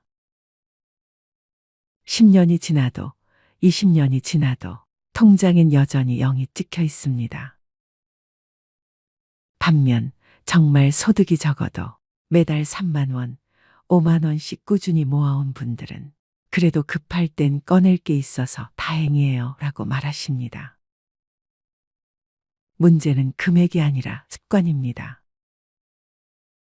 작은 돈을 소중히 여긴 사람은 언젠가 큰 돈도 제대로 다룰 수 있게 됩니다. 그리고 또 이런 말씀도 하세요. 그냥 아프지만 않으면 돼요. 하지만 노후의 가장 큰 지출은 바로 병원비입니다. 특히 치과, 안과, 정형외과는 보험이 잘 안 되거나 비용이 큽니다. 의외로 큰 돈이 드는 항목이 청력 저하, 백내장, 무릎 연골 수술, 틀니, 임플란트 그리고 각종 검진비입니다. 문제는 이런 항목은 대부분 계획되지 않은 지출이라는 겁니다. 통장에 100만 원도 없는 분들은 이런 의료비 앞에서 항상 무력해집니다. 아이고, 그거는 나중에 아프면 그때 생각해보지. 하지만 그때는 갑자기 오고 그때 돈이 없으면 삶의 질이 수직낙하합니다. 그런가 하면 삶의 낙이 없다고들 하십니다. 여가와 취미가 없다 보니 지출이 감정적으로 이루어지는 경우가 많습니다. 책을 사는 것도, 걷기 좋은 운동화를 사는 것도 아깝다고 생각하면서 술자리에는 쉽게 지출하죠. 내가 이 나이에 친구라도 만나야지. 그러다 보니 남는 게 없습니다. 자기만의 여가나 취미가 없는 사람은 감정 소비를 반복하고 결국 빈 통장만 남깁니다. 또 이런 말도 있습니다. 나중에 모으려고 했지. 그런데 기억하셔야 합니다. 돈을 모으는 데에는 나중이 없습니다. 지금 시작하지 않으면 그 나중은 오지 않습니다. 통장에 100만 원도 없는 70세 어르신들이 공통적으로 하는 후회는 딱 하나입니다. 조금이라도 일찍 시작할 걸. 많은 분들이 이렇게 말씀하세요. 나 정말 검소하게 살았어요. 사치 같은 건 절대 안 했어요. 하지만 현실은 다릅니다. 작은 사치, 반복된 소비, 습관적 지출, 이 모든 것이 누적된 결과입니다. 매일 마시는 5,000원짜리 커피, 정기배송 구독 서비스, 다 못 쓰는 건강식품, 자식과의 식사 후 결제 습관. 이런 습관적 소비는 눈에 보이지 않기에 더 무섭습니다. 누구보다 검소하다고 믿었던 사람들이 가장 위험한 지출을 하고 있는 경우가 많습니다. 돈보다 사람을 믿는다고요. 멋진 말입니다. 그런데 실천이 불가능합니다. 사람도 관계도 존엄도 결국 돈 위에 세워져야 지속될 수 있기 때문입니다. 돈이 없으면 선택지가 줄어들고 자존감이 흔들리며 좋은 것을 알아도 실천하지 못하게 됩니다. 그리고 마지막으로 이런 체념이 가장 무섭습니다. 이 나이에 뭘 하고 희망을 아예 꺼버리는 거요. 하지만 정말 그럴까요? 지금 이 영상을 보신다면 아직 늦지 않았습니다. 1만 원부터 시작하세요. 매일 가계부를 써보세요. 하루에 커피 한 잔 안 마시고 저축하세요. 당장 1년 뒤 당신의 통장은 달라질 수 있습니다. 70세에도 인생은 다시 시작할 수 있습니다. 통장 잔고가 0원이어도 오늘부터 진짜로 변화하고자 하는 의지가 있다면 그 인생은 마이너스에서 플러스로 향할 수 있습니다. 작은 돈을 무시하지 마세요. 주관 없는 소비를 경계하세요. 자식이 아닌 나의 힘으로 설 준비를 지금 하세요. 그리고 꼭 기억하세요. 돈이 없어서 불행한 게 아닙니다. 돈이 없는데도 바꾸려 하지 않을 때, 그때 진짜 불행이 시작됩니다. 박종수 할아버지는 은퇴 후 몇 년 동안은 어떻게든 자립하며 살아갔습니다. 하지만 투자 실패와 과도한 지출로 인해 점점 재정 상태가 악화되면서 그는 더 이상 혼자 힘으로 생활을 유지할 수 없었습니다. 어느 날 결국 그는 큰 결심을 하고 자식들에게 돈을 부탁하기로 합니다. 그날 오후 종수 할아버지는 가장 큰 아들인 영수의 집을 찾아갔습니다. 평소에도 자주 오가던 집이었지만 오늘은 발걸음이 무거웠습니다. 초인종을 누르자 영수가 문을 열어주었습니다.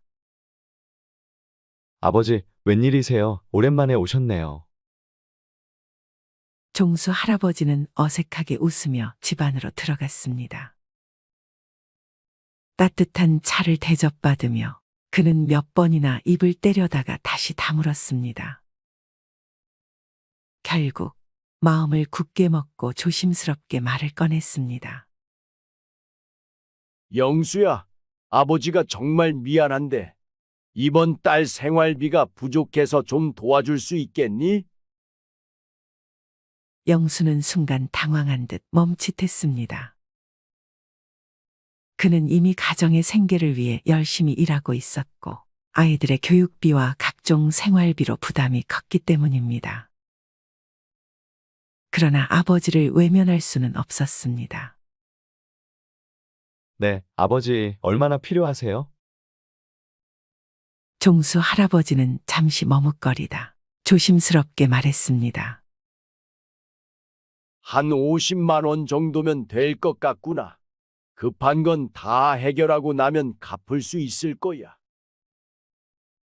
영수는 깊은 한숨을 내쉬며 알겠습니다. 아버지, 제가 이번 달은 좀 빠듯하긴 한데 어떻게든 해볼게요.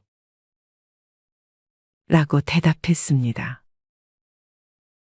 그날 밤 종수 할아버지는 집으로 돌아와 마음이 착잡했습니다. 자식에게 손을 벌린다는 것이 자존심에 큰 상처를 입혔고 자신이 얼마나 비참한 처지에 놓여 있는지를 실감했습니다. 그는 눈물로 젖은 베개를 끌어안고 잠을 이루지 못했습니다. 며칠 후 딸 영희에게도 같은 부탁을 해야만 했습니다. 그는 딸의 집에 방문하여 손녀와 함께 시간을 보내다가 어렵게 입을 열었습니다. 영희야, 아빠가 정말 미안한데 생활비가 좀 부족해서 말이다. 내가 조금 도와줄 수 있을까? 영희는 놀란 표정을 감추지 못했습니다. 아빠, 무슨 일이세요? 요즘 많이 힘드신가 봐요. 그녀는 아버지의 손을 잡고 걱정스러운 눈빛으로 물었습니다. 그래, 영희야. 아빠가 좀 어려운 상황에 놓였단다. 이번 달만 좀 도와주면 안 될까? 영희는 눈물을 참으며 물론이에요, 아빠. 제가 어떻게든 마련해 볼게요. 라고 말했습니다. 종수 할아버지는 자식들의 얼굴을 보며 더욱 마음이 무거워졌습니다. 자식들에게 짐이 된다는 사실이 그를 괴롭혔고 그는 자신이 잘못된 결정을 내렸음을 후회하며 자책했습니다. 자식들에게 손을 벌릴 때마다 그는 더욱 비참해졌고 그들에게 부담을 주는 자신의 처지가 너무도 서글펐습니다. 이렇게 박종수 할아버지는 말년에 자식들에게 돈을 부탁하며 비참한 나날을 보냈고 자식들은 그런 아버지 때문에 힘들어했습니다. 그는 자식들에게 미안함과 고마움을 동시에 느끼며 자신의 실수로 인해 가족 모두가 고통받고 있다는 사실에 깊은 후회를 했습니다. 종수 할아버지는 자식들에게 손을 벌린 이후 자신의 과거를 돌아보며 많은 후회를 하게 되었습니다. 그는 젊은 시절에 많은 잘못된 선택을 했다는 것을 깨달았습니다. 특히 몇 가지 지출은 그의 재정 상황을 악화시키는 큰 원인이었습니다. 첫째로, 종수 할아버지는 젊었을 때 친구들과의 술자리에 많은 돈을 썼습니다. 그는 술을 좋아했고 친구들과 어울리는 것을 즐겼습니다. 매주 금요일 저녁마다 그는 친구들과 함께 술집에 가서 밤늦게까지 술을 마셨습니다. 그때는 재미있고 즐거운 시간이었지만 그렇게 쓴 돈이 한 달, 한 해를 넘어가며 상당한 금액이 되었음을 나중에야 깨달았습니다. 그는 그 돈을 저축하거나 투자했다면 지금과는 다른 상황이었을 것이라고 후회했습니다.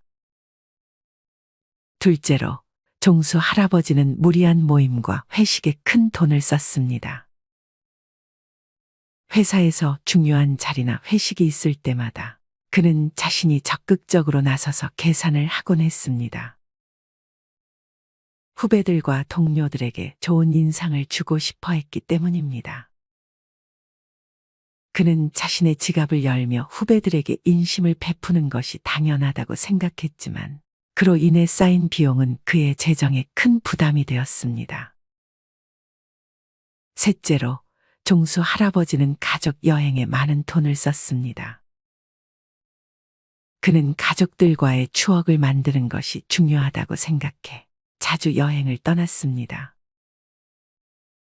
해외여행도 여러 번 다녀왔고 국내에서도 좋은 숙소와 맛있는 음식을 즐기기 위해 아낌없이 돈을 썼습니다. 물론 가족들과의 추억은 소중하지만 그로 인해 재정적 여유가 사라진 것을 후회했습니다. 넷째로 그는 고급 소비품에 많은 돈을 썼습니다. 명품 가방, 고급 시계, 최신 전자기기 등을 사면서 그는 일시적인 만족감을 느꼈지만 나중에 그것들이 자신의 삶에 얼마나 큰 영향을 미쳤는지 깨닫게 되었습니다. 특히 명품 소비는 주변 사람들에게 자신을 과시하기 위한 것이었지만 그로 인해 큰 금액이 낭비되었습니다. 마지막으로 종수 할아버지는 자식들에게 과도한 지원을 했습니다. 자식들이 결혼할 때, 집을 장만할 때, 심지어 손자들의 교육비까지 그는 아낌없이 지원했습니다. 자식들을 도와주는 것이 부모의 당연한 역할이라고 생각했지만 그로 인해 자신의 노후 자금을 마련하지 못했다는 것을 후회했습니다. 이렇게 종수 할아버지는 자신의 과거를 돌아보며 많은 후회를 했습니다. 그는 자식들에게 부담을 주지 않기 위해 신중하게 재정 관리를 했어야 했다는 것을 깨달았습니다. 나이 들수록 돈은 줄고 소비는 줄여야 한다는 말, 머리로는 알면서도 정작 카드 명세서를 보면 한숨부터 나오는 분들이 많습니다. 나는 그렇게까지 안 썼는데, 별거 안 했는데 왜 이렇게 빠져나갔지? 사실 노후의 가난은 돈이 없어서가 아닙니다. 무의식 중에 반복하고 있는 소비 패턴이 당신의 노후를 잠식하고 있는 겁니다. 특히 오늘 이야기할 9가지 소비는 6070세대, 즉 소비를 줄여야 할 시기에 오히려 집착하고 있는 지출 항목들입니다. 당신의 삶에도 이 9가지가 들어와 있다면 지금부터라도 정리가 필요합니다. 첫 번째, 명절 선물, 체면이라는 이름의 낭비. 나이 들수록 체면을 지켜야 한다는 생각이 강해집니다. 명절이 되면 아무도 시키지 않아도 비싼 한우 세트, 과일 상자, 건강식품을 고릅니다. 그래도 어른인데 이 정도는 해야지. 며느리 친정에도 뭔가 보내야지. 하지만 체면은 지갑에서 나갑니다. 그리고 그 체면을 지킬수록 약값을 미루고 전기요금을 걱정하는 현실이 찾아옵니다. 체면은 빚내서 유지할 게 아닙니다. 체면은 내 형편에 맞게 절제하는 어른에게서 납니다. 진짜 품위는 덜 써도 존중받는 사람이 될 때 생깁니다. 두 번째, 여행, 탈출인가, 회복인가. 이 나이에 언제 또 가보겠어. 이 말 한마디에 항공권을 결제하고 내 인생인데 한 번쯤은 하며 여행 패키지를 끊습니다. 하지만 여행은 갔다 오면 끝입니다. 추억은 남을지 몰라도 카드값은 더 오래 남습니다. 게다가 여행은 습관이 되면 중독됩니다.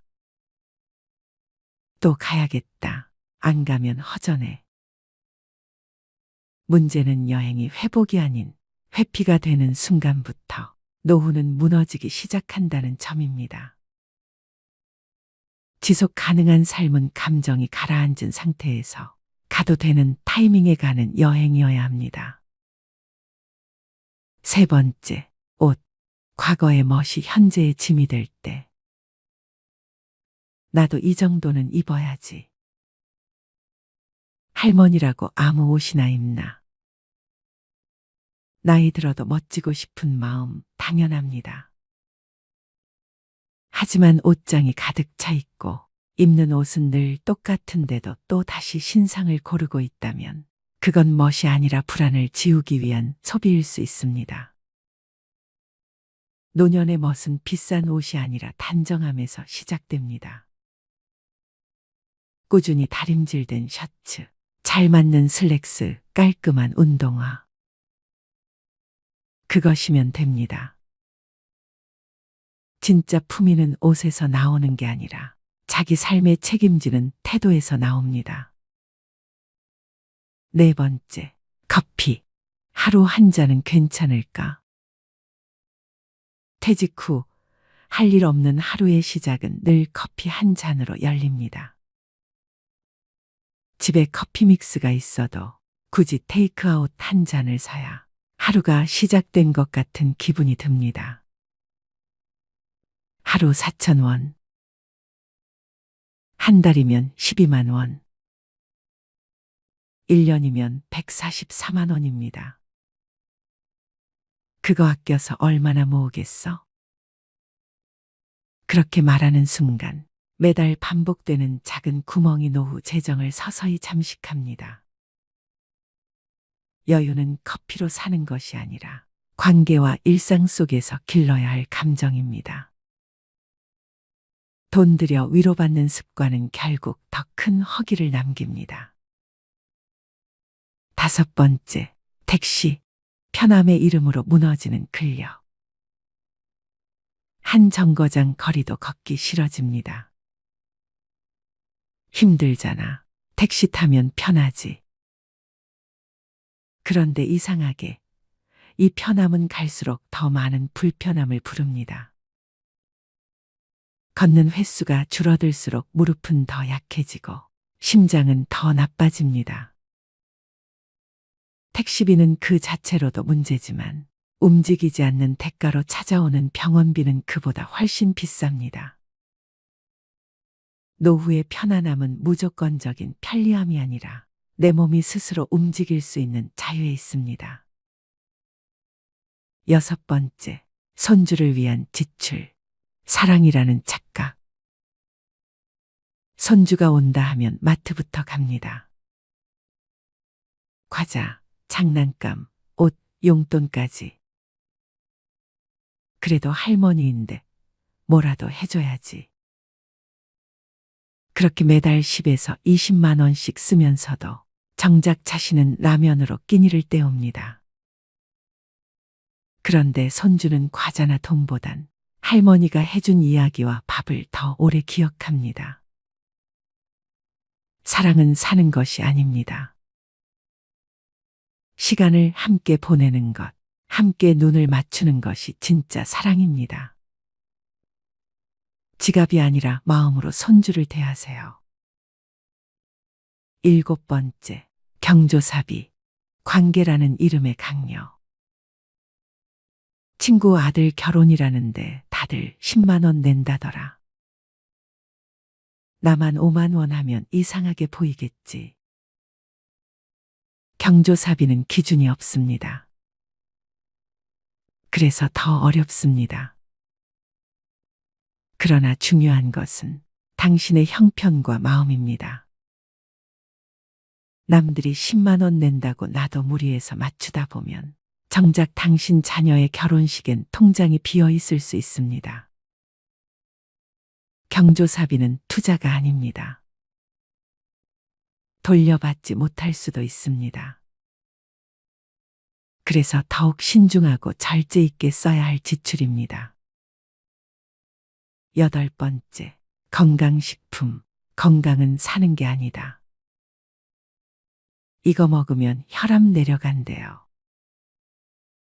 간에 좋다니까 한번 먹어보려고요. TV, 유튜브, 카톡, 곳곳에서 들려오는 기적의 약들. 하지만 정작 병원에서는 별 효과 없습니다라는 말만 돌아옵니다.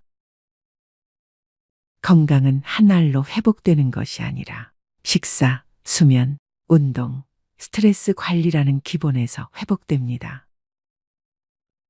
믿음으로 삼킨 알약이 당신의 노후를 지켜주지 않습니다.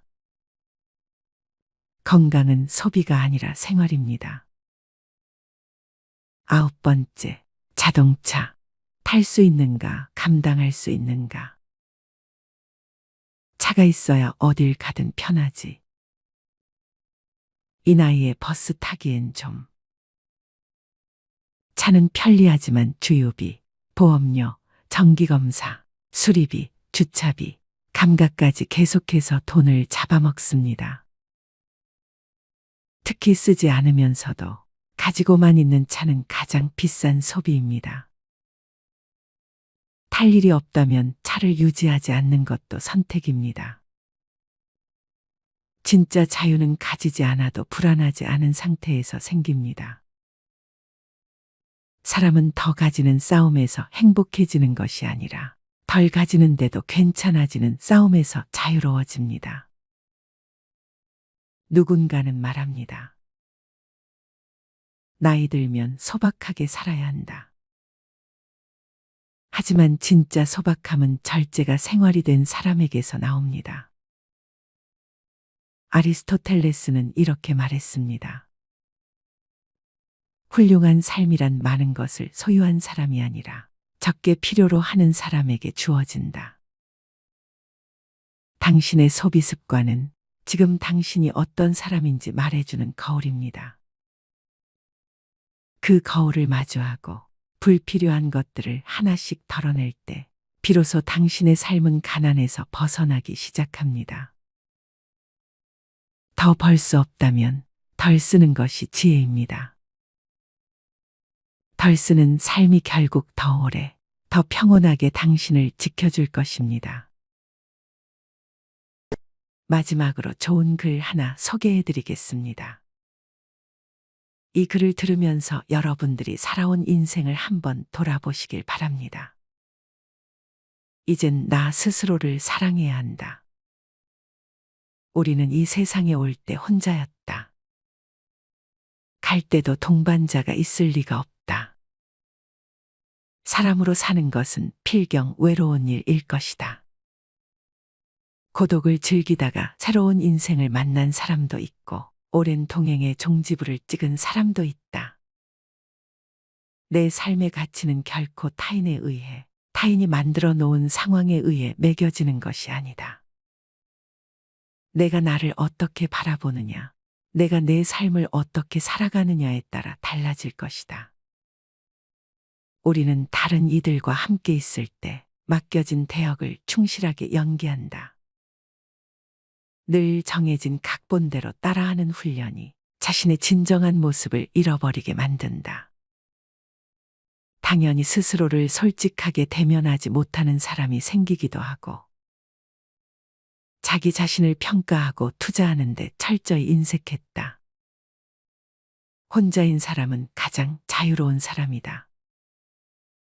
그러나 사람들은 자신의 배역에 익숙해져 있는 터라 이런 자유를 마주하게 되면 오히려 충격에 빠진다. 그래서 상당수의 사람들이 혼자라는 사실을 참을 수 없어 한다. 혼자는 곧 외로우며 공허하고 단정짓고 착각 속에 빠진다. 하지만 사람은 모두 자신의 길을 당당히 걸어가야 한다.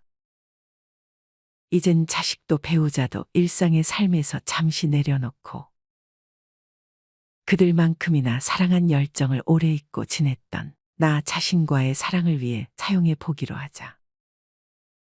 이젠 나 스스로를 사랑해야 한다. 내가 나를 사랑해주지 않으면 누가 날 나만큼 사랑해줄까? 최근에 혼자만의 시간을 누려본 기억이 있는가? 혼자서 여행을 가본 적이 있는가? 스스로 고독한 여행자가 되어보자. 한밤중 덜컹거리며 달리는 기차에 앉아 창밖으로 스쳐 지나가는 불빛을 바라보자. 고독은 생각을 풍성하게 키우고 그 차원을 높여준다. 많은 생각이 부담스러운가? 생각이 많은 것은 좋은 일이다. 그것을 조용히 음미할 때 우리의 영혼은 성장한다. 열심히 가정을 지키면서 살아온 나 자신을 마음껏 칭찬하자. 열심히 일하면서 지나온 내 삶을 한껏 사랑하자. 정성껏 마음 주고 걸음 좋은 내 이웃들을 중심으로 사랑하며 칭찬하자. 이젠 이만하면 쉴 자격 충분하니 더 이상 달려가지 못하더라도 달래고 추스릴 시간을 주자. 수고했다. 애썼다. 육신이 너덜너덜해질 만큼 약해진 나 자신에게 위로와 칭찬과 용기를 보내주자. 욕심부리고 때를 쓰고 푼 나 자신조차 따스하게 보듬으며 이해해주자. 잠시 거울 속에 내 얼굴을 정면으로 쳐다보자. 노화를 느낀 언젠가부터 자세히 보기 싫어진 내 얼굴이지만 오늘은 거울 속에 내 얼굴을 정면으로 뚫어져라 바라보자. 10년 전, 20년 전, 30년 전 사진의 내 얼굴을 생각하며 구석구석 찬찬히 현재의 내 모습을 바라보자. 저렇게 늙어가는구나. 나는 우울하고 안쓰러운 마음이 들 것이다. 그 얼굴에는 굴곡의 세월과 기쁨, 서러움의 시간이 묻어 있고 사랑과 이별과 망각의 시간들이 묻어 있다. 내 얼굴이지만 수많은 세월 동안 진지한 대화 한 번 없이 남의 물건처럼 방치해둔 내 모습이다. 언제 이렇게 수많은 주름살이 얼굴을 도배했을까? 언제 이렇게 떨어진 꽃잎의 색깔처럼 피부는 갈색 침전이 되었을까? 한때는 거울 속에 저 얼굴에도 신혼의 싱그러움이 있었다. 애들 초등학교 입학식 때 희망에 찬 젊은 부모의 기계가 있었을 것이다. 경제적 궁핍함에 힘든 세월 속에서도 꿋꿋이 웃음을 잃지 않던 얼굴이었고 애들의 교육 문제로 일희일비하던 극성스런 부모의 얼굴이었다. 갑자기 먼 길 떠나는 부모님과의 영원한 이별을 회한의 눈물로 보내드린 얼굴이었고 지금은 당시 부모님의 얼굴로 쓸쓸히 거울 속에 있다. 낯설게 변해버린 굳은 무표정의 얼굴에게 이젠 진정으로 좋은 표정을 선물해주자. 지난 세월 근심과 걱정 속에서 찌들어간 내 얼굴에게 앞으로는 웃음과 희망을 전해주고 더 이상 주름살은 남겨주지 않도록 노력하자. 열심히 살아온 내 얼굴에게 그동안 너무 고마웠다고 말해주자. 수십 년을 동고동락해준 내 얼굴에게 지구상에 오직 하나뿐인 내 얼굴에게 남은 시간은 우리들만을 위해 바치겠노라고 약속하자. 생각은 말이 되고 말은 행동이 되며 행동은 습관이 되고 습관은 삶의 변화를 준다. 어떤 생각을 하느냐에 따라 인생이 달라진다. 내가 나를 사랑하지 않으면 남들 또한 나를 사랑해주지 않을 것이다. 첫 번째, 내가 제일 좋아했던 취미 생활을 시작하자. 두 번째, 내가 진짜 가보고 싶은 여행지로 훌쩍 떠나자. 세 번째, 신발은 지금까지 신었던 가격보다 좀 비싼 걸로 투자하자. 네 번째, 마음을 터놓을 수 있는 친구에게 당장 전화해보자. 다섯 번째, 아직 용서해주지 않았던 사람이 있다면 가슴을 열고 용서해주자. 그러면 내가 편해진다. 여섯 번째, 거리가 멀더라도 맛집으로 이름난 식당을 찾아 나 자신에게 음식 선물을 해주자. 일곱 번째, 매일 아침 눈을 뜨는 순간 나는 사랑받기 위해 태어난 사람이고 지금 이 순간이 가장 행복한 사람이라고 외치자. 이 글을 읽은 모든 사람이 과거에 어떻게 살았던 지금 당장부터 행복했으면 한다. 거울 속의 낯선 나를 이젠 진정 사랑하는 대상으로 친하게 지내며 먼 훗날 영원한 안식 여행을 떠날 때 너와 나 우리는 행복한 삶을 살았다고 말할 수 있었으면 얼마나 좋을까. 내가 먼저 내 얼굴을 사랑해라고 말하고 바로 행동을 했으면 합니다. 나를 없인 여기지 말고 위대하고 또 위대한 소중하고 귀한 사람이 당신임을 잊지 말고 살았으면 합니다. 나는 지구상 하나뿐인 내 얼굴을 사랑합니다.